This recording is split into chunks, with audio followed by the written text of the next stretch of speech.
Good evening, welcome to the start of the weekend with Midlands Today from the BBC. Tonight, vital for Britain, its economy and its transport network, or a blight on our countryside that will haunt the government. Those are the fiercely contrasting views of Network Rail and the Countryside Alliance, who've just added their submissions to the consultation on High Speed 2. The rest of us have less than 6 hours to do the same, as the deadline to have a say on the proposal to build a high-speed rail link between London and Birmingham ends at midnight.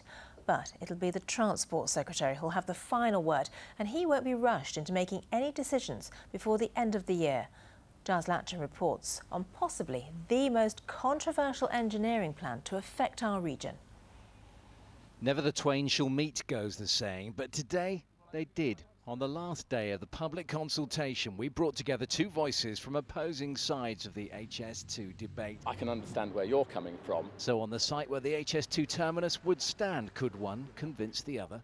9 out of 10 train projects overinflate their usage numbers, and that's proved by HS1, where they've predicted 25 million passengers on that, and there's currently 9. Let's come back on that. Yes, I accept that the usage numbers were higher than turned out to be the case, but the economic benefits from HS1 far exceeded those that were originally predicted. If we look around us, this would be developed, and there will be some business parks. There has to be. This is part of the regeneration. But for every building that's built here, that's one less in Coventry, that's one less in Wolverhampton. It would be enormously beneficial to us to actually be able to operate as a joined-up unit, to win work in London, which has become a major global city, and to do it in the regions. It's not so. Let me just finish, please, Andrew. Sure. It's not just the ability to do things over the internet. Actually having face-to-face meetings, being able to get there quickly is really important. If you have a big office in London and you have a 49-minute trip to Birmingham, why do you need an office in Birmingham? There's many places that would say, well, we don't need that office in Birmingham, we'll shut it down. If we need to do some work in Birmingham, we'll just send a man from London. Precious little common ground then, but arguments commonly heard at roadshows and public meetings across the Midlands since consultation began in February. The government won't say how many responses and comments they've had through this consultation period, but they are due to make a statement based on them at the end of the year. Ahead of that, their message today was simple. Yes, we can talk about it, but a new line we must have.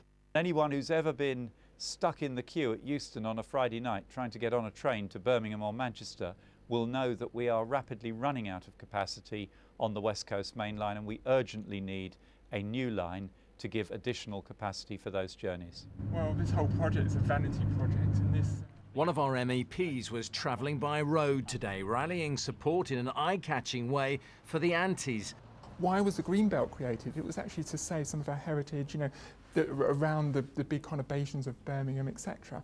And one of the things this will actually do, once it's actually been built, it will actually make, you know, the West Midlands and Birmingham a satellite of London.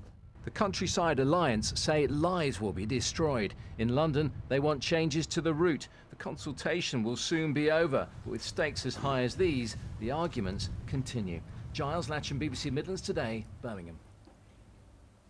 Thanks for joining us this Friday evening. Coming up,